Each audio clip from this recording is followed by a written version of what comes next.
Hello and welcome to Comic Culture. I'm Terrence Dollard, a professor in the Department of Mass Communication at the University of North Carolina at Pembroke, and I'm coming to you from my home office while our studio is undergoing renovations. This episode is all about HeroesCon in Charlotte. First up, longtime Marvel writer and editor, Howard Mackie. What's it like being at this convention compared to being at some of the other ones you've been to? It's really been an amazing and eye-opening experience for me because I've been hearing so many wonderful things about HeroesCon for many years. I do a lot of other shows. Fans come up to me at the table and have you ever been to Heroes and why not? And I said, haven't been invited. And that's really what it came down to. And I was supposed to appear last year, and unfortunately I got ill and had to cancel.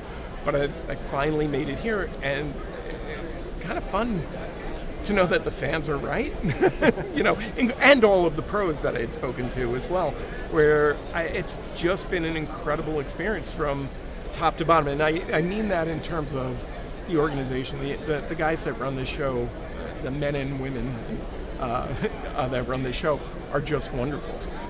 They make it so that it's very easy for us as the creators, but also I believe for a fantastic fan experience. It's nice to attend a show that of this size that's completely focused on comic books. So many of the other shows out there, they are still holding on to that Comic-Con label, and yet more often than not, they're more focused on the real celebrities or the celebrities. The guy that played the third zombie from the right on one episode of The Walking Dead. And this is not that. So for me personally, it's been wonderful to meet new fans that I have not been able to see before, but also it's like a who's who of people I've known for more than a few years in terms of creators. And it's a great space too. It's been a very well attended and crowded show, and it has never felt overwhelming or claustrophobic. I guess I liked it. I'm planning on being back next year. Compared to conventions that you've gone to over the years, I've noticed in going back to conventions that the audience has changed, and I'm seeing things, whether it's younger people in costumes of characters that might be from an animated series or from a video game, but they're all here enjoying themselves. What do you see the difference between a convention maybe back in the earlier 2000s or the 90s compared to a convention today? Well, oddly enough, I was not doing very many shows back in the late 90s or even early 90s and early 2000s. I was far too busy, to be completely honest, both with work, but I had a young family. So I did do some shows, in the late 80s, very early 90s when Marvel forced me to.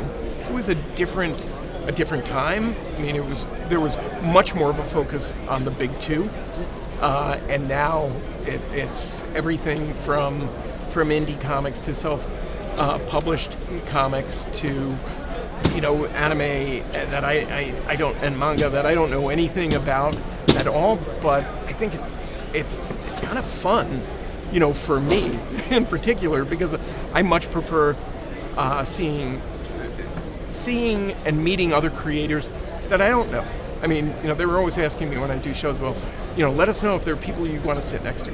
I would prefer to sit next to somebody I don't know. For the most part, it's fun for me to meet new creators that have a different approach to comic books than I do. I'm not always familiar with their work when I first meet them, but hopefully by the end, I've become somewhat more familiar with them.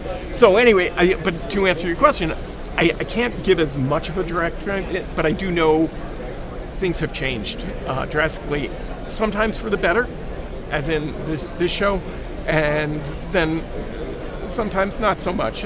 Some of the bigger shows would, again, focus on celebrity, and yet they still call it Comic-Con. I've been to too many shows where they have the artist alley right in front of where the celebrities are. We have a lot of people just walking by artist alley to go, because it's a budgetary thing, and I understand that. People have a limited amount of cash in their pocket, and if I'm charging $10 for an autograph, and they need to have a celebrity who's charging $90 for a photo op. Well, I'm probably going to lose out. Artist Kayla E. stopped by the booth to talk about her book, Precious Rubbish. We're at HeroesCon. I see that you've got a booth set up. It's Precious Rubbish. Yes, that's right. Can you tell us about that? Sure, yeah. Precious Rubbish is what I call my autobiographical comics practice. I have a book forthcoming from Fantagraphics in 2025, and my comics deal with really heavy subject matter. I had a pretty brutal childhood, and so the work is like kind of like drawn in a 1950s like kid style comic, and the content is about sort of like what a childhood really looks like underneath that sort of facade. So yeah, the work is intense, but yeah, that's the subject matter. A lot of folks will make the assumption that comics are a genre rather than a medium. Right, okay. And when we see books like Fun Home or some of the other biographical comics out there, Yeah. they take on different subject matters that are just wildly unexpected. So you're taking something that you said, unpleasant parts of your childhood, and you're putting this sort of 50s aesthetic. When you're devising this, is it more of like a therapy? Is it more of just, I have a story to tell and this is how I tell it? How do you kind of come up with that? That's a really good question. It is not therapeutic to make it. I wish it was. I really wish it was. It's actually so hard to make this work. It's like, you know, it's triggering, it's painful, it gives me nightmares, and like, for, you know, by all means, you kind of look at it like, why am I doing it? And sometimes I ask myself that. But it's like, when I come to events like this, the reason that I table at events like this is people get drawn into the work, usually by the aesthetic, which is like a part of that. It's like, I need a way to pull people into this story. Is people read the work, they see it, they talk to me, and they feel like safe telling me about what they've been through. And they disclose to me, and I see that like my work is like mirroring them, and then they're telling me about their pain, and it mirrors me, and it becomes this like really beautiful interaction that I'm able to have with other survivors who would otherwise just be strangers. I would never get to talk to about something so deep, you know, and it kind of like breaks that wall, and that has been incredibly healing for me. Because it's very lonely to be a survivor. It's very lonely. It's very lonely to have an abusive family. Like I'm in no contact with anyone I'm biologically related to, and it's isolating, you know. And I feel really good when I connect with like other people out there who are able to like, yeah, look inward in that way. And it's just been really powerful and beautiful, and that's the motivation I have for like chugging forward and like doing this, because I've noticed that people need it. Yeah. It's really interesting, because you're saying it's painful, that it keeps you up at night. And I can imagine we've all had bad experiences in our lives. Yeah. But what you're doing it's a noble mission. You are trying to let people know that you might have terrible circumstances, but you are not the only person, Exactly. and therefore Exactly. there's support, there's understanding that they can turn to. Yes. So how do you get the comic to the audience so that they can kind of look at this? I know you said it's being published in 2025, but Yes. that's still 2 years from now. It's a minute, yeah. Honestly, the only way that I really am connecting with an audience at this point in my career is by tabling at these events. Because I have a day job. I'm creative director at Fantagraphics, the publishing company, and so I'm like very busy with my work there. And I live in a small town. I live in Burlington, North Carolina, so there isn't like a comics community where I can sort of like engage with and like meet new potential readers. So I table at cons. Usually they're on the weekend, so it's a little bit easier for me to do it.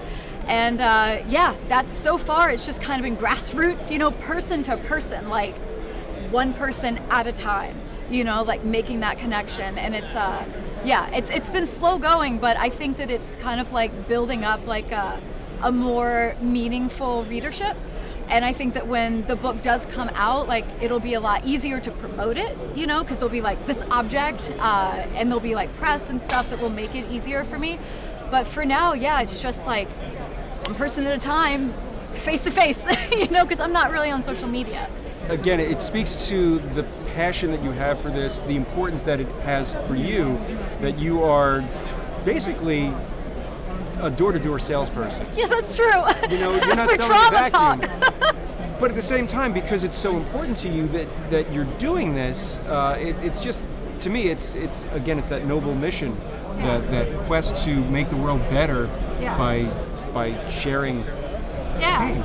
Yeah, that's So exactly right. Yeah, I see it as like I'm in recovery. I'm an alcoholic in recovery, and like I'm always trying to like, as my best self, think about like how can I be of service? Like what can I do with my life like that will help other people? And I'm very much an introvert. So it's like difficult for me to like do sort of the more traditional route of like organizing and like that kind of service work. And so I just like really was trying to like think about like this is something I want to do and I don't know how to do it. And it just sort of like made sense that like I'm good at making comics. I love comics. This is how I can tell my story, and by like being brave and no longer carrying these secrets for my family, like that is a way that I can connect with other people and help them. That's the way that I frame it in my mind, and it's the only way that I'm able to keep going, because I'm not gonna lie, it is very hard. Most of the time I'd much rather just be like at home sewing, you know what I mean? Like, yeah, it's tough to talk about trauma all the time, and it's been worth it so far. And I would like to end on a high note. Sure. Because I think what you're doing is really important. But you know, you talk about making comics. So what is it, and this is a silly question, but what is it about comics that draws you, that makes you want to either seek them out or create them? The first like graphic novel that I read was Jimmy Corrigan by Chris Ware, and I was a freshman in college, and it was a seminar that I took at Harvard, and it was one of the assigned books, and I was just like, I did not know that art could be this immersive. Like I'd never experienced any art like that, where it just like fully consumed me creatively. And like I just immediately was like, this is the best medium on the planet. Like there is nothing like comics. And ever since then, I've just been like really seeking out work that like is experimental and pushing the form and like bold and brave in storytelling. And there's just so much out there. And I think like what's really exciting about today is like being able to find like young cartoonists who like aren't a part of like the mainstream, because there's a ton of gatekeeping around it, you know, and the internet is kind of democratizing that, and it's been really fun like finding cartoonists that I wouldn't otherwise see like in a bookstore, you know, so that's been really exciting. But I love comics. It's what I do for a living too, so I really do love them.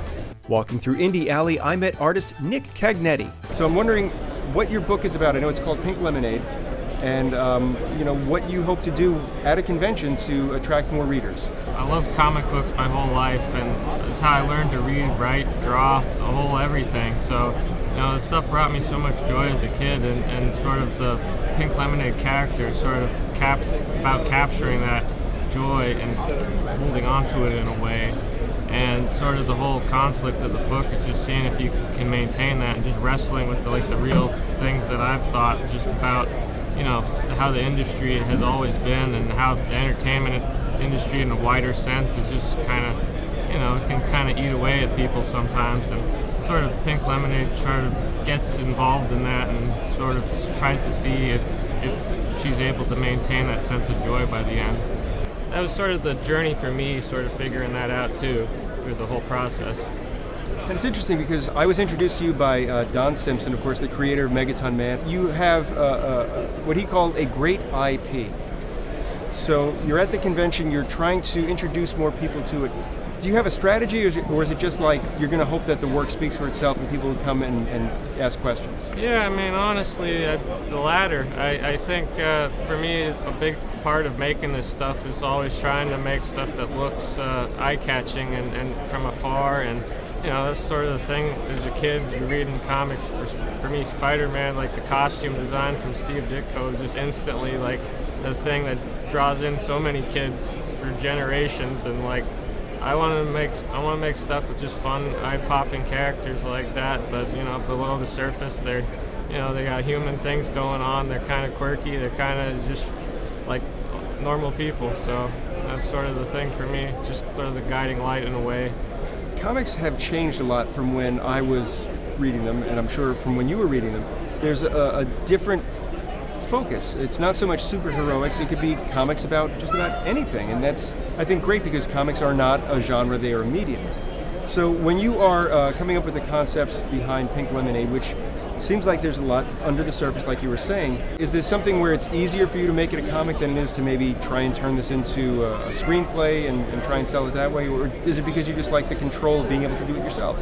Yeah, absolutely. I mean, I just love doing all the stuff like that because it started out as like a series of comic strips, and I hadn't written anything before that, so it was really just an experiment for me to see if I could do it and get over a little bit of that fear. So going into the full series with the full books, it was really just sort of, okay, I can do this, and just keep learning as I kept going along. And there was a lot of wacky things I wanted to do with the series, and just, you know, below the wackiness, I think there was a lot of cases for me of just like finding things that were important that I wanted to sort of imbue in those wacky things. Like there's a character called OJ Bot, and just an orange juice robot, and he sort of was born out of like a spelling mistake I made years and years ago, and sort of took on a life of its own, where it just sort of became sort of like an embodiment of that mascot type character, like your Mickey Mouses or stuff like that, where it's just sort of how has this been reinterpreted over the decades, and seeing that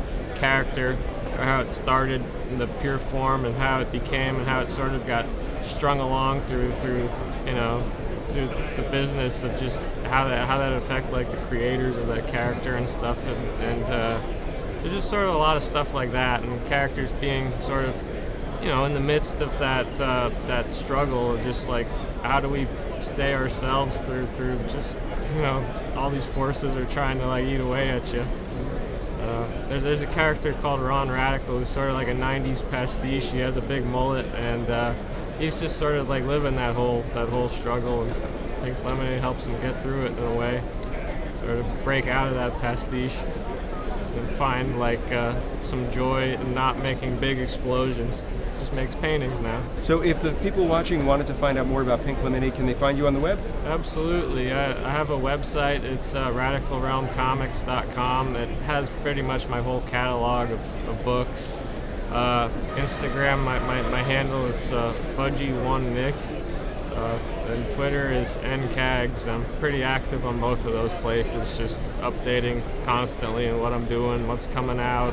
It's fun doing this stuff and just getting it out there finally, because you know, sometimes you don't know if it's ever going to reach anybody, so it's just really, really nice that, you know, people are finding it and they're enjoying it. It's just really, really wonderful, honestly. I met Rose Cheatham in Artist Alley. You are here with the artist Kevin McGuire, but you are an artist yourself. You are a color artist. That's right. So what does a color artist do on the comic page? Okay, so there's a little bit of like a kind of production line, I guess, when it comes to comic book work. So I don't do the drawing. What I do is I add the color, and sometimes that's to do with playing with the lighting, things like that. So I'll get the line work from Kevin or whoever I'm working with, and then my job is to, you know, I read the script so I know what colors things are supposed to be, and then I go in and I color that in, and some of it is to do with bringing, you know, characters to the foreground and making sure that the background stays the background, that kind of thing. Yeah. So I mean, there's a lot that goes into it, because like you say, you got to draw attention to certain things and mute certain things. Yes. So is this something that you're doing, I'm imagining this is all digital at this point? Yes, so I work digitally. One of the reasons I do that is just because I move around a lot, so working digitally means I can use my little laptop, and I've got like it's not a Wacom tablet, it's one of the knockoff ones. It works brilliantly, but I take that in my laptop, I can go anywhere, work digitally, and, you know, that makes things a lot easier for me. But yeah, all digital. And you're at the convention now, you're with Kevin, you're helping him at his booth. So when you go to a convention, do you explore, look for comics that you might like, meet other creators? Yeah, so I mean, I love to have a look around and see what people are doing. I think it's really exciting to come to a convention like this and see what kind of trends are going through, and I love looking at some of the people who are just up and coming, people that are here just selling their little sketches and things like that, but also it's cool to check in on some of the bigger names and see what they're doing too. Yeah.